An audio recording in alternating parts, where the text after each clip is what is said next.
En el día de hoy vamos a estar predicando bajo el tema perseguidor hoy, predicador mañana. Estaremos tratando todo el capítulo 9 de Hechos de los Apóstoles.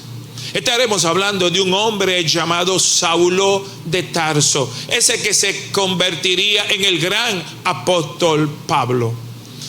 Pocas historias en toda la Biblia muestran el poder transformador del Señor Jesucristo en la persona de un hombre elegido por Él, en todo lo que se conoce como la conversión de Saulo de Tarso. Este hombre que perseguía a la iglesia de manera furiosa terminó convirtiéndose en uno de los grandes predicadores y teólogos del Nuevo Testamento. Es el más grande evangelista, el más grande teólogo de los últimos 20 siglos del cristianismo. Dios tomó a un enemigo y lo convirtió en un instrumento útil para su gloria.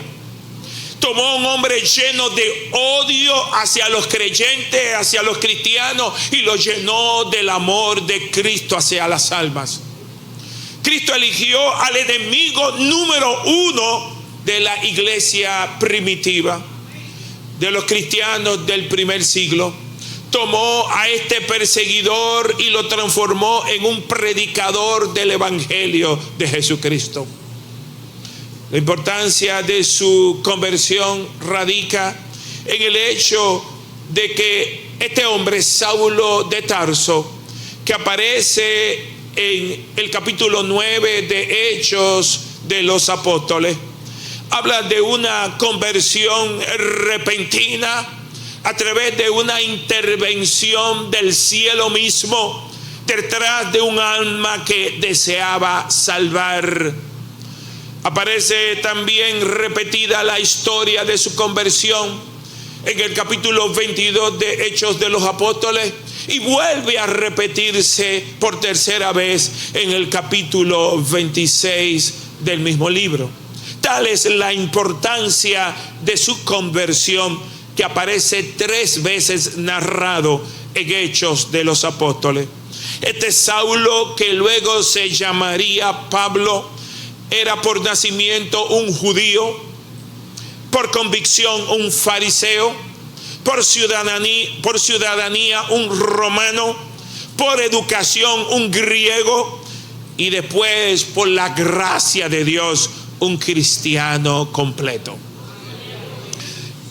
Este Pablo se convirtió en un misionero, en un teólogo, en un evangelista, en un pastor, en un consejero, en un maestro de la palabra, en un organizador y fundador de iglesia, en un gran pensador, pero también en un peleador por la causa de Cristo. La historia de Saulo nos enseña que nadie está tan lejos como para no ser alcanzado por la gracia de Dios. Ningún pasado es tan terrible, negro, tenebroso, como para no merecer el perdón divino. Cuando Cristo transforma una vida, esa vida jamás vuelve a ser igual, jamás vuelve a ser la misma. ¿Quién es este Saulo de Tarso? Aparece por primera vez el nombre de Saulo como protagonista de un asesinato, en la muerte del primer mártir de la iglesia llamado Esteban. Estaba allí Saulo siendo partícipe de ese homicidio. Este Esteban fue apresado por el único pecado de predicar a Cristo y Cristo resucitado. Fue llevado fuera de la ciudad y allí fue muerto a pedradas. Se narra en Hechos capítulo 7, en los versículos 58 y 59, lo siguiente: y echándole fuera de la ciudad le apedrearon, y los testigos pusieron sus ropas a los pies de un joven que se llamaba Saulo, y apedreaban a Esteban mientras él invocaba y decía: Señor Jesús, recibe mi espíritu. Y puestos de rodillas clamó a gran voz: Señor, no le tomes en cuenta este pecado. Y habiendo dicho esto, durmió. Saulo fue causante de iniciar una tenaz persecución contra los primeros cristianos. En Hechos capítulo 8, versículo 1, la Biblia nos dice: y Saulo consentía en su muerte. En aquel día hubo una gran persecución contra la iglesia que estaba en Jerusalén, y todos fueron esparcidos por las tierras de Judea y de Samaria, salvo los apóstoles.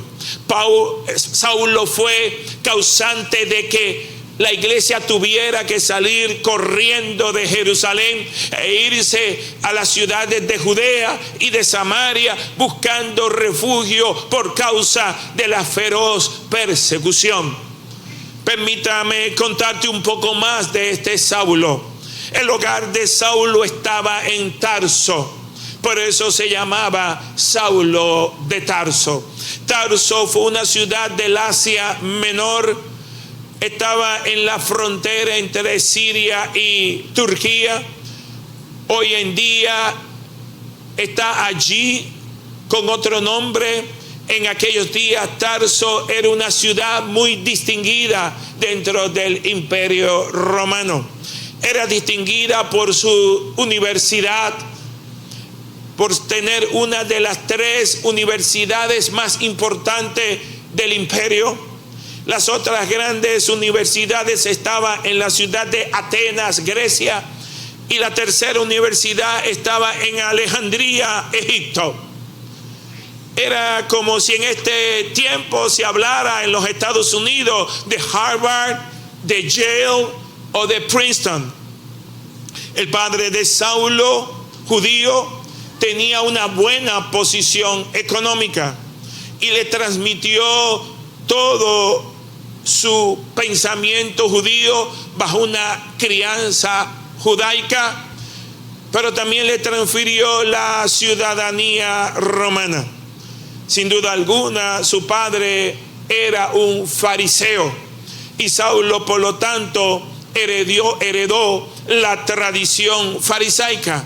En Filipenses capítulo 3, a la altura del versículo 5 y 6, la Biblia dice, Pablo nos habla ahí de su formación, diciendo: circuncidado al 8º día, del linaje de Israel, de la tribu de Benjamín, hebreo de hebreos, en cuanto a la ley, fariseo, en cuanto a celo, perseguidor de la iglesia, en cuanto a la justicia que es en la ley, irreprensible.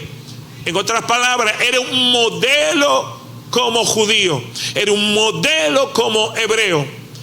Cuando habla de hebreos, estamos hablando de alguien que dice: yo tengo un linaje, yo tengo un abolengo religioso. Si ven mi genealogía, ven que yo me remonto sin contaminación y soy un hebreo de hebreos. Alrededor de los 13 años de edad, cuando era un niño judío y que ya oficialmente se le trataba casi como un adulto, como un hijo de la ley, es muy probable que en ese momento Saulo fue enviado a Jerusalén. ¿Por qué fue allí? Porque su familia quería que estudiara más profundamente el judaísmo, al nivel más elevado, al nivel más profundo, y lo envió a una escuela judía liderada por Gamaliel. Gamaliel era tan elevado, tan docto, tan reverenciado, que era el más grande de los maestros judíos de ese entonces. Era llamado Gamaliel la belleza de la ley. Eso quiere decir que la ley nunca era más hermosa que cuando era expresada de los labios de Gamaliel. Saulo se habrá sentado bajo las enseñanzas de Gamaliel. Y esto a través de los años, que duraba alrededor de 4 a 6 años estudiando la Torá, tenía que memorizarse gran parte, porciones completas del Antiguo Testamento. Años haciéndose preguntas al texto y buscando respuestas intensas en el estudio profundo de las Sagradas Escrituras en el Antiguo Testamento. Tenía que discutir y debatir toda la doctrina del Antiguo Testamento. De un lado a otro tenía que manejar con grado experto el Antiguo Testamento. Él se habría convertido en un experto en el judaísmo. Durante sus años de aprendizaje en Jerusalén, no conoció físicamente a Jesús, porque de haber ocurrido tal evento, jamás dejaría de mencionarlo en una de sus epístolas. Luego de durar esos años de formación en Jerusalén, vuelve a su pueblo de origen, vuelve a Tarso. Pero años después, alrededor de los 30 años de edad, vuelve a Jerusalén y vuelve a ser participante activo en sinagoga y participante activo del Sanedrín. Saulo era muy rígido, muy celoso de la ley, muy legalista, muy farisaico, bien tradicional. Desde el punto de vista de su cosmovisión, para él la única religión verdadera, la única verdad absoluta era lo que él había aprendido del Antiguo Testamento, lo que él consideraba como el judaísmo, como la religión verdadera. Pero de buenas a primeras surge del mismo judaísmo lo que los judíos entendían que era una secta que estaba compitiendo contra el status quo. Surge el cristianismo y los primeros creyentes eran llamados como los del camino, haciendo alusión a su fundador, a Jesucristo, aquel que dijo de sí mismo que él era el camino, la verdad y la vida. No lo decían en reconocimiento a Cristo, sino que era un mote peyorativo. Al ver el crecimiento por miles, 3,000, 5,000, miles que estaban siendo convertidos, su fuego, su celo judaico, farisaico se encendió, y no fue a hablar con ellos de doctrina, no fue a tratar de convencer que a esos cristianos, que decirles que estaban equivocados doctrinalmente, sino que él fue con el propósito exclusivo de exterminar hasta el último de los cristianos que hubiese en la faz de la tierra. Estaba lleno de odio y de indignación hacia los cristianos. Hechos capítulo 8 versículo 3 nos los dice: y Saulo asolaba la iglesia, y entrando casa por casa arrastraba a hombres y a mujeres y los entregaba a la cárcel. No había distinción. Podía estar una mujer en estado de preñez, podía estar un hombre en la condición en que estuviera, no importando el sexo, los arrastraba y los metía a la cárcel porque los odiaba. Era peor que el ICE en Estados Unidos, porque no buscaba su deportación, sino su muerte. La palabra asolar que es citada aquí describe a un animal salvaje que llega a un jardín hermoso de rosa y lo pisotea salvajemente. También habla de un ejército devastando por completo con su paso a una ciudad, como la Rusia de Putin lanzando bombas sobre Ucrania. Al relatar su conversión en Hechos capítulo 26, leámoslo del versículo 9 al 11, como lo describe de manera excelente. Yo ciertamente había creído mi deber hacer muchas cosas contra el nombre de Jesús de Nazaret, lo cual también hice en Jerusalén. Yo encerré en cárceles a muchos de los santos, habiendo recibido poderes de los principales sacerdotes, y cuando los mataron, yo di mi voto. Y muchas veces, castigándolos en toda la sinagoga, los forcé a blasfemar, y enfurecido sobremanera contra ellos, los perseguí hasta en las ciudades extranjeras. Damasco estaba a más de 200 kilómetros de Jerusalén. Ahora es fácil andar en automóviles o motores. El combustible, la gasolina de este hombre era el odio hacia los cristianos. Habiendo tenido esta introducción, vayamos a participar del mensaje. En primer lugar, entendemos que Saulo es un hombre religioso, muy religioso, pero totalmente perdido. Vayamos a Hechos capítulo 9, en los versículos del 1 al 2. La Biblia dice así: Saulo, respirando aún amenazas y muerte contra los discípulos del Señor, vino al sumo sacerdote y le pidió carta para las sinagogas de Damasco, a fin de que si hallase algunos hombres o mujeres de este camino, los trajese presos a Jerusalén. Saulo no era un ignorante, no era un ateo, no era un pagano. Era un religioso, era un hombre muy preparado, muy culto, manejaba idiomas, manejaba el hebreo, manejaba el arameo, manejaba el latín, manejaba el griego. Había leído a los clásicos griegos. Era un hombre sumamente celoso, religiosamente hablando, disciplinado, profundo conocedor de la ley. Pero teniendo todos esos atributos, espiritualmente estaba totalmente perdido.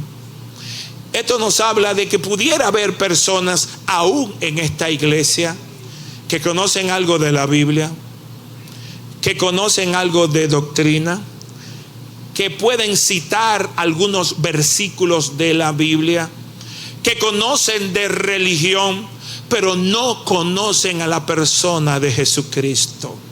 Alguien puede decir ay. Una vez alguien dijo: por el hecho de que estés sentado en un garaje, eso no te convierte en un vehículo. De igual manera, estar en una iglesia, asistir los domingos, gustarle las butacas, asientos, el aire acondicionado, la decoración o hasta la forma de hablar de su predicador favorito, no te convierte en cristiano. Necesitas un encuentro personal con el Cristo de la gloria, con el Cristo resucitado, que transforma el alma y el corazón de un hombre y una mujer. Saulo tenía religión en la cabeza, pero no tenía Cristo en su corazón. Hay personas que sirven, que cantan, que predican, que trabajan, que ayudan, pero no han tenido un encuentro genuino con Jesús. La religión sin Cristo produce orgullo, pero un encuentro con Cristo produce transformación. Nadie que se dice ser cristiano sigue siendo la misma persona que era. Cuando alguien tiene un encuentro verdadero con Cristo, su vida cambia totalmente. en cuanto a sus gustos, en cuanto a sus pensamientos, en cuanto a sus preferencias, en cuanto a sus deseos, en cuanto a la manera de hablar, de la manera de pensar, la manera de vestir, la manera de dirigirse para con los demás. Es un cambio total de 180 grados cuando alguien tiene un encuentro personal con el Cristo de la gloria. Su vida tiene que ser transformada. En segundo lugar, Jesús sale al encuentro del pecador. Vayamos a Hechos capítulo 9, en los versículos del 3 al 6. Mas yendo por el camino, aconteció que al llegar cerca de Damasco, repentinamente le rodeó un resplandor de luz del cielo. Y cayendo en tierra oyó una voz que le decía: Saulo, Saulo, ¿por qué me persigues? Él dijo: ¿quién eres, Señor? Y le dijo: yo soy Jesús, a quien tú persigues. Dura cosa te es dar cosas contra el aguijón. Él, temblando y temeroso, dijo: Señor, ¿qué quieres que yo haga? Y el Señor le dijo: levántate y entra en la ciudad, y se te dirá lo que debes hacer. Saulo iba a Damasco persiguiendo a los cristianos, pero Jesús iba a Damasco persiguiendo a Saulo. ¿Qué diferencia? Saulo pensaba que podía destruir la iglesia, pero el cielo ya tenía un plan distinto para con él. Observemos tres cosas. Cristo lo confrontó. Saulo, Saulo, ¿por qué me persigues? Primera pregunta. Jesús confronta al pecador. Dios ama al pecador, por eso envió a Cristo a morir por él en la cruz del Calvario.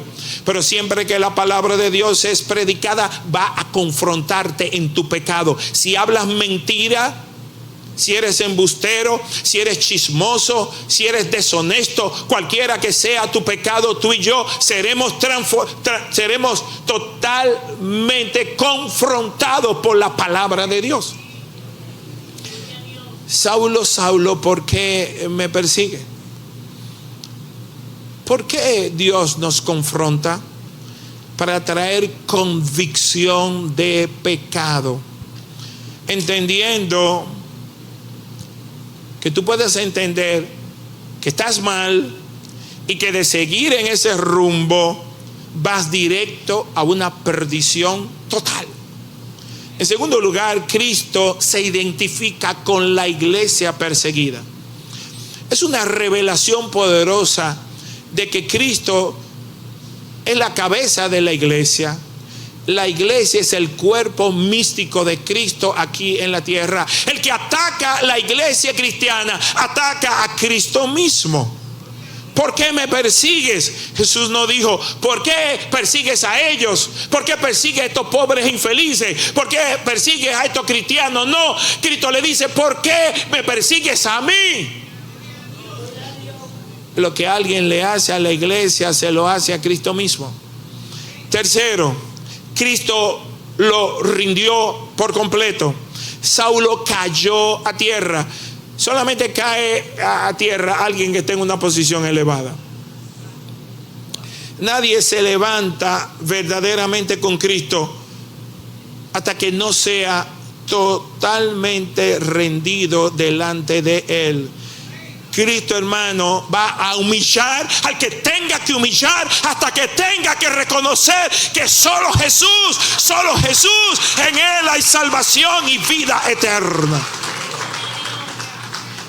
Un caballo salvaje tiene que ser domado antes de ser útil para un jinete.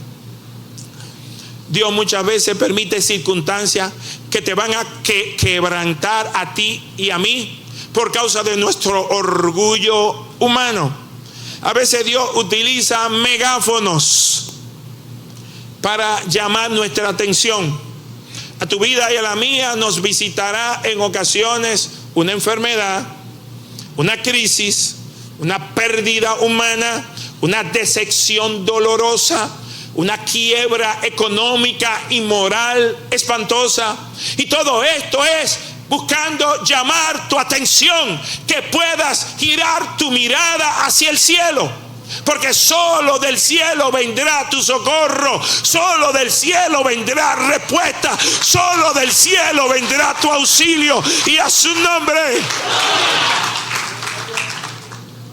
En tercer lugar, vemos el encuentro, que este encuentro con Cristo produce cambio. Hechos capítulo 9, en los versículos del 6 al 9, la Biblia dice así: él, temblando y temeroso, dijo: Señor, ¿qué quieres que yo haga?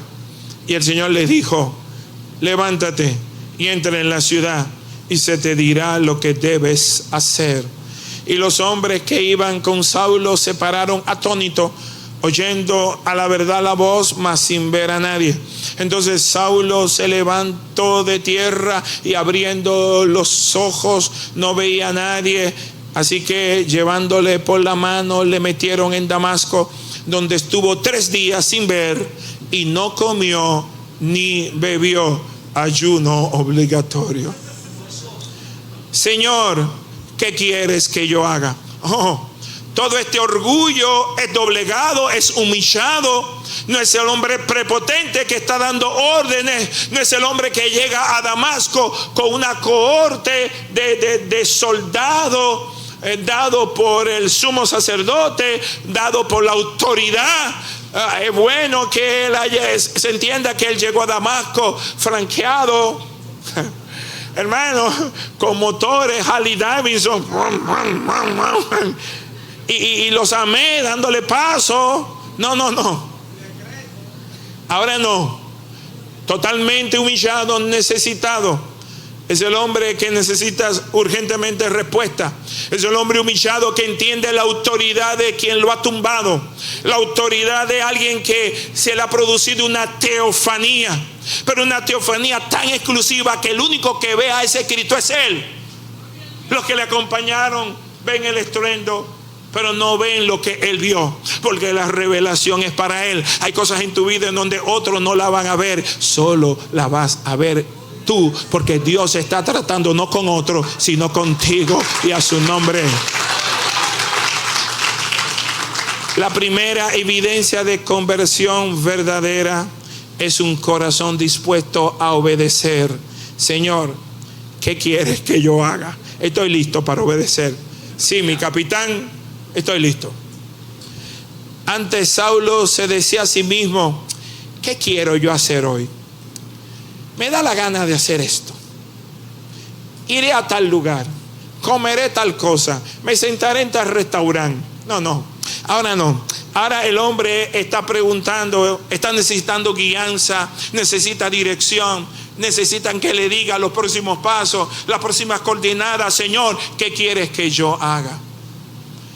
Ahora pregunta: ¿qué quieres tú que yo específicamente haga? La conversión de Pablo cambió totalmente su dirección, la dirección de su vida. Él iba a destruir cosas, ahora va a ser enviado para edificar. Cambió su visión física y espiritual, quedó ciego físicamente. Él necesitaba la ayuda de otro para poder caminar 1 metro, 1 pie más, para no caerse. Cambió totalmente sus prioridades cuando tú eres derribado como lo fue él, cuando quedas ciego como él quedó ciego. Él está en total dependencia de la ayuda de los demás.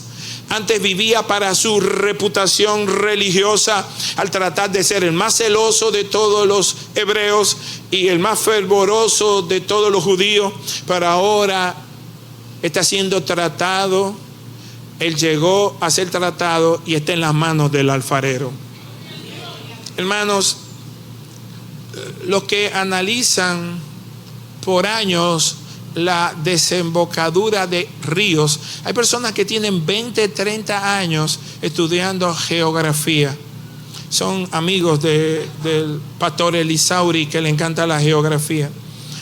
Y estos estudiosos viven tomando fotos, haciendo mediciones desde la desembocadura de los ríos, el curso de los ríos, porque los ríos hacen nuevos cursos y ríos pueden moverse metros y hasta kilómetros, se pueden mover de un lado a otro y hacer nuevas vías. Y los que estudian notan que un río cambia de curso, y cuando él cambia de curso, todo el paisaje alrededor cambia con él. Lo que antes estaba seco comienza a reverdecer porque el río llegó a tocar esa tierra. Hermano, cuando Cristo entra en el corazón de un hombre y de una mujer, cambia sus pensamientos, sus palabras, sus deseos, sus metas, sus amistades. Hermano, si usted es un verdadero cristiano de verdad, no me diga que usted se quedó con los mismos 50 amigos del mundo. Usted va a perder amistades por causa del nuevo testimonio que Cristo le ha dado a su vida.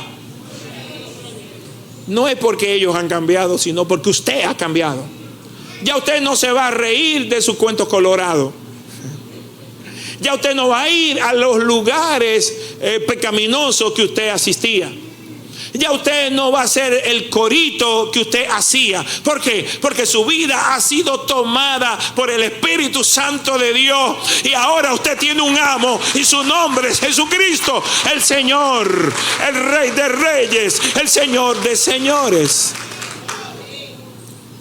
Hermano, su conducta pública y privada cambia. Si en verdad usted se convirtió y usted era mala paga, usted va a comenzar a pagar. Ay Dios, pastor, repita eso por favor, que a mí me deben 2 o 3. Eso no quiere decir que usted va a tener dinero para todo, pero si no puede pagar, va a saber decir: yo sé que te debo y yo te voy a pagar. Va a ser responsable con sus deudas. En cuarto lugar, Dios usa personas comunes para restaurar vidas.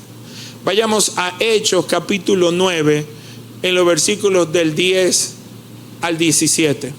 Había entonces en Damasco un discípulo llamado Ananías, a quien el Señor le dijo en visión: Ananías. Y él respondió: heme aquí, Señor. Y el Señor le dijo: levántate y ve a la calle que se llama Derecha, y busca en casa de Judas a uno llamado Saulo de Tarso, porque he aquí él ora. ¿Qué estaba haciendo Saulo? Orando. No había tiempo para orar, pero ahora hay oro. Usted está ciego, en ayuno, usted nada más lo que le queda es orar. Sigue diciendo, versículo 12. Y ha visto en visión a un varón llamado Ananías. Wow. Le dio, no solamente que lo iban a visitar, sino que le dio el nombre. Que entra y le pone las manos encima para que recobre la vista. Entonces Ananías respondió: Señor, espérate un momento, dame un favor. Señor, ¿tú estás seguro de lo que tú estás diciendo? Señor, yo quiero 3 profetas y 2 confirmaciones. He oído de muchos acerca de este hombre, cuántos males ha hecho a tus santos en Jerusalén. Y aún aquí tiene autoridad de los principales sacerdotes para prender a todos los que invocan tu nombre. Señor, ese hombre es el diablo. El Señor le dijo: ve, porque instrumento escogido me es este, para llevar mi nombre en presencia de los gentiles y de reyes y de los hijos de Israel. Porque yo le mostraré a ese Saulo cuánto le es necesario padecer por mi nombre. Fue entonces Ananías con más miedo que vergüenza, y entró en la casa, y poniendo sobre él las manos. Mira que tú tienes que ser un hombre del cielo para decir la palabra que él comienza a hablar. Y dijo: hermano Saulo. Alguien puede decir wow. Hermano, cuando usted tiene revelación de Dios, va contra toda natura.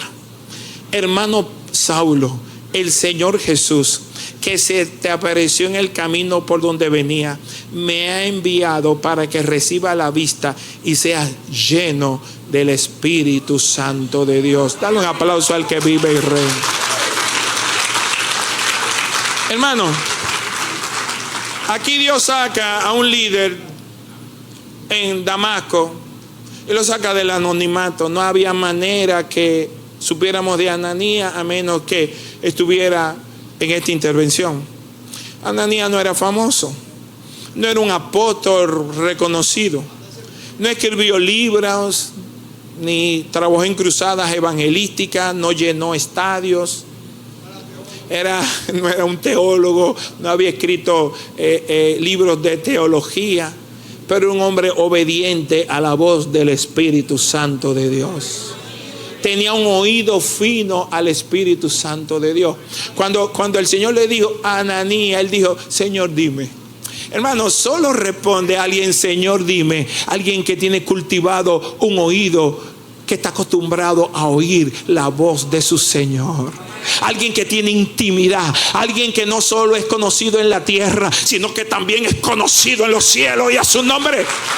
A ese Dios habla, con ese Dios tiene comunidad, comunicación, comunión.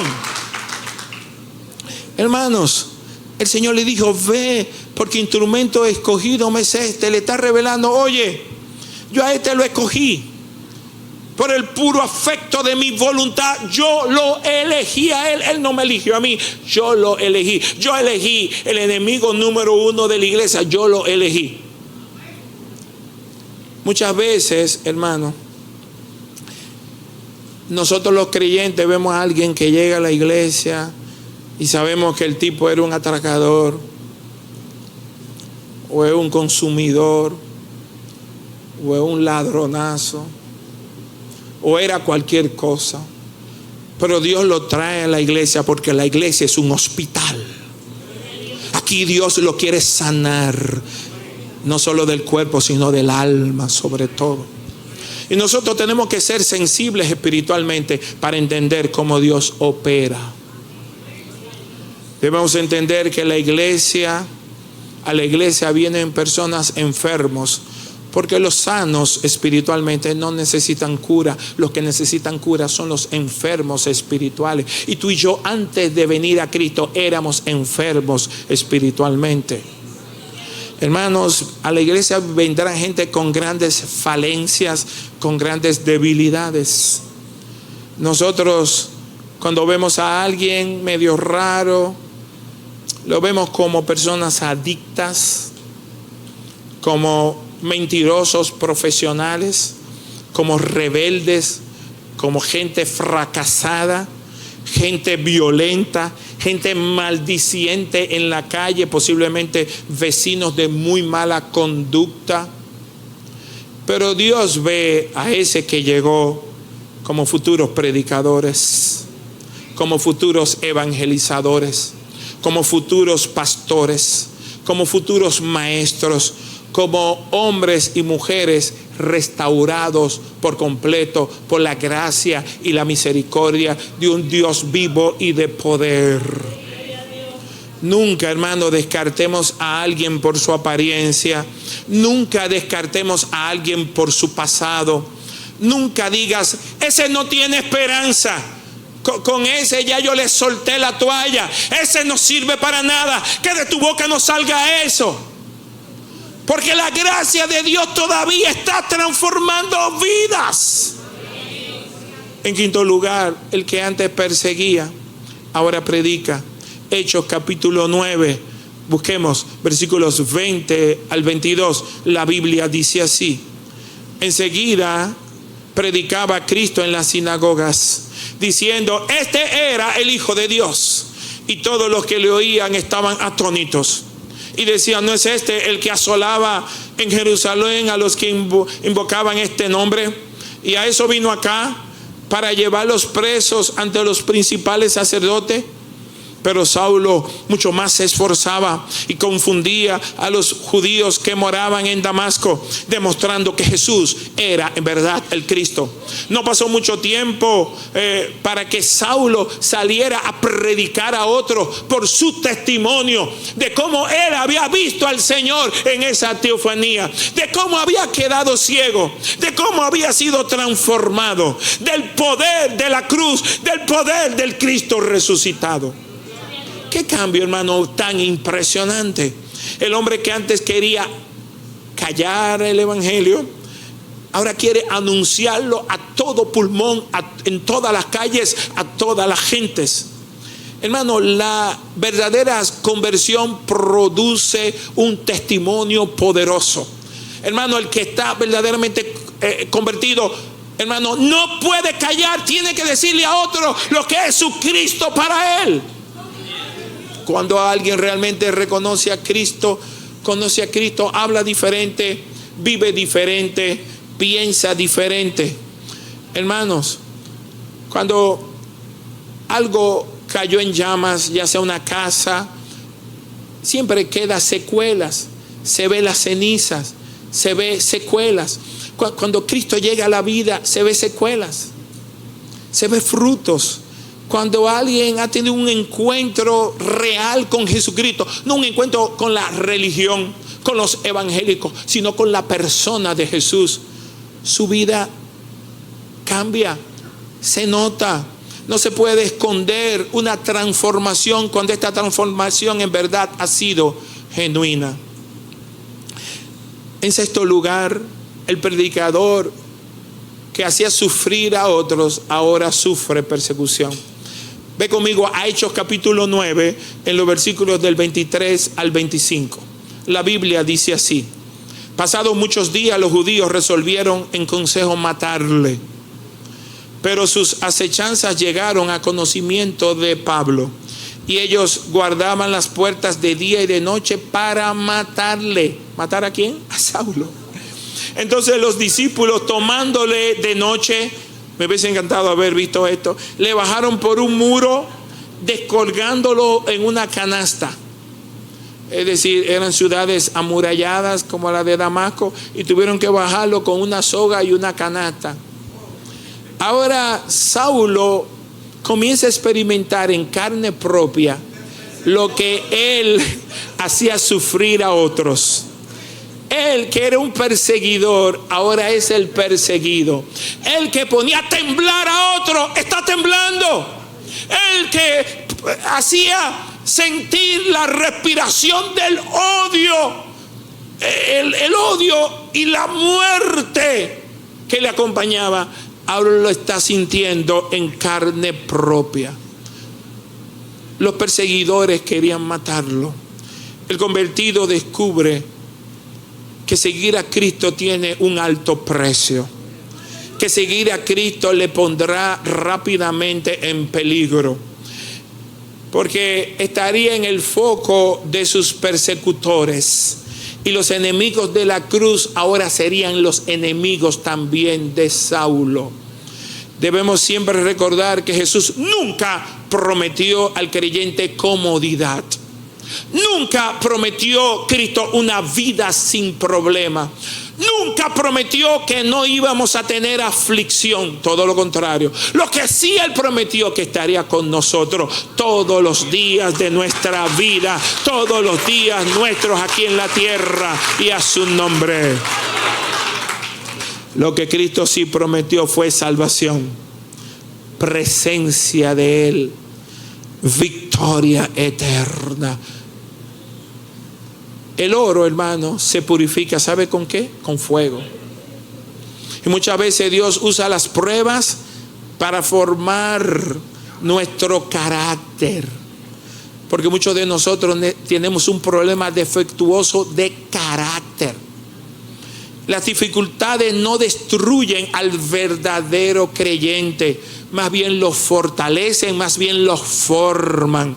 Ve un hombre grandemente usado por Dios, conoce su testimonio. Muchos ven la gloria, pero no conocen la historia de padecimientos, de pérdida, de hambruna, de sufrimiento, de dolor. En séptimo lugar, aparece un nuevo personaje en la historia. Se llama Bernabé. Bernabé, el hombre que extendió la mano, el hombre usado por Dios para ayudar al nuevo convertido. Vayamos a Hechos capítulo 9, en los versículos del 26 al 30. La Biblia dice así: cuando llegó a Jerusalén, trataba de juntarse con los discípulos, pero todos le tenían miedo. Le sacaban el cuerpo, decían: Este puede ser un impostor. Este ahorita se vira y lo que está es cogiendo lista de quiénes son para llevarnos todos para el calabozo. Pero todos le tenían miedo, no creyendo que fuese discípulo. Y él iba, ay, mi hermano, sí, yo tengo que salir, vengo ahora. Oye, se me ha presentado una diligencia. Nos vemos ahorita, ¿sabes? Y tú eres de los nuestros, de los cristianos. Más o menos, hablamos ahorita. ¿Estaban sacando qué? Los cristianos de la iglesia que estaba allá no creían a su testimonio. Entonces, diga conmigo, entonces, Bernabé, tomándole, lo trajo a los apóstoles y les contó cómo Saulo había visto en el camino al Señor en persona, el cual le había hablado, y cómo en Damasco había hablado valerosamente en el nombre de Jesús, y estaba con ellos en Jerusalén, y entraba y salía, y hablaba denodadamente en el nombre del Señor, y disputaba con los griegos, es decir, con los que no eran cristianos, pero estos procuraban matarle. Cuando supieron esto, los hermanos le llevaron hasta Cesarea y le enviaron a Tarso. ¿Por qué lo mandaron a Tarso? Para protegerlo. Lo mandaron a su ciudad natal. Hermanos, los discípulos inicialmente tenían miedo de Saulo. No confiaban en él. Y humanamente era totalmente comprensible. Pero apareció un Bernabé. Digan conmigo, se necesita un Bernabé. Un Bernabé con discernimiento espiritual. Un Bernabé que podía ver lo que otros no veían. Un Bernabé donde otros sospechaban, Bernabé vio transformación real. Qué importante es tener en las iglesias a los Bernabé y en las Bernabé. Personas que restauran. Los Bernabé son personas que ayudan sin esperar a cambio. Personas que animan a otros aún viéndolo en el suelo. Personas que creen que Dios está trabajando realmente en esa persona. Algunas personas, hermano, aún siendo cristianas, son puertas cerradas. Hermano, sin embargo, hay otros en la iglesia que son más espirituales, que no son puertas cerradas, son puentes. Digan conmigo, son puentes. Bernabé fue un puente entre Saulo y la iglesia, entre Saulo y los líderes. Y gracias a eso el ministerio de Pablo pudo desarrollarse.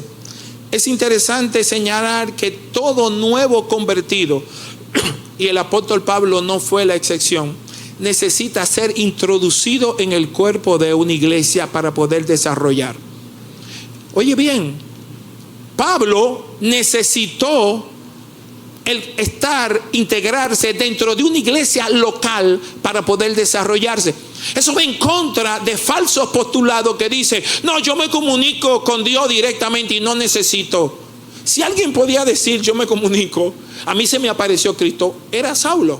Sin embargo, él necesitó pertenecer a una iglesia local, ser refrendado por una iglesia local, ser reconocido por una iglesia local, desarrollarse dentro de una iglesia local para que ministerialmente pudiera crecer. Hermano, la historia de Saulo de Tarso es la historia del poder transformador del evangelio de Cristo. Cristo puede transformar al hombre más violento, al que golpea a mujeres inocentes, al orgulloso, a la orgullosa, al religioso. Cristo puede transformar al que está totalmente perdido en los vicios, porque donde llega Jesús llega la luz. Donde antes había oscuridad, ahora hay luz.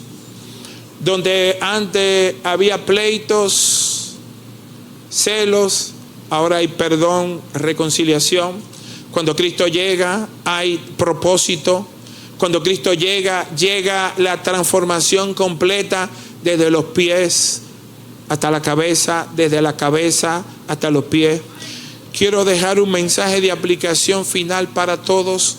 En primer lugar, nadie, hermano, está demasiado lejos de la gracia de Dios, por perdido que esté. Nunca deje de orar por los tuyos. Nunca deje de orar por tu mujer, por tu marido, por tu tío, por tus primos, por tus padres, por tus hijos. Porque tu intercesión hará que el cielo se mueva en su gracia a favor de ese perdido, de esa perdida. En segundo lugar, la gracia cambia vidas verdaderamente. La conversión no es una emoción. Yo quiero a Cristo y ya. No. Es un proceso que inicia en un momento, pero es una transformación de ir de gloria en gloria y de victoria en victoria. En tercer lugar, Dios puede usar tu pasado para su gloria. Puede tomar tu pasado y hacer de tu pasado una transformación completa y poder decirle a otro: yo entiendo dónde tú estás, yo entiendo tus limitaciones, yo entiendo tus dudas, yo entiendo tus temores, yo entiendo por qué tú no quieres venir a Cristo. ¿Por qué? Porque yo estuve ahí. Yo estuve en el lugar donde tú estabas. Yo tenía las mismas dudas, yo tenía las mismas preguntas, pero hoy he sido transformado por el poder de la cruz. El mismo hombre que perseguía a cristianos terminó escribiendo gran parte del Nuevo Testamento. El Nuevo Testamento tiene 27 libros. De los 27 libros, 13, casi el 50%, fueron escritos por Pablo. Dios no desperdicia una vida rendida a Él. Quizás hoy hay personas en esta iglesia religiosas pero vacías. Gente que están acá pero tienen fuertes heridas, falta de perdón. Gente que han sido muy dañada por otros, dañadas por papá, dañadas por mamá, dañadas por seres queridos. Posiblemente haya personas rotas entre nosotros. Posiblemente haya personas alejadas, personas endurecidas, personas desalentadas, personas que vienen casi por obligación a la iglesia. Pero siendo sincero con ellos mismos, no tienen deseo. Pero Dios quiere cambiar por completo tu historia. Jesús todavía quiere seguir siendo el centro de revelación de su amor, de su perdón, de su misericordia. Jesús todavía quiere seguir saliendo al encuentro de personas en su camino. Y todavía quiere transformar a gente que fueron perseguidoras, criticonas de cristianos, a ser ahora predicadores del Evangelio. Porque el Evangelio sigue teniendo el poder. El Evangelio es poder de Dios. Segunda de Corintios 5:17, la Biblia nos dice: de modo, digan conmigo, de modo que si alguno está en Cristo, nueva criatura es. Las cosas viejas pasaron, he aquí, todas son hechas nuevas. Pongámonos sobre nuestros pies, por favor.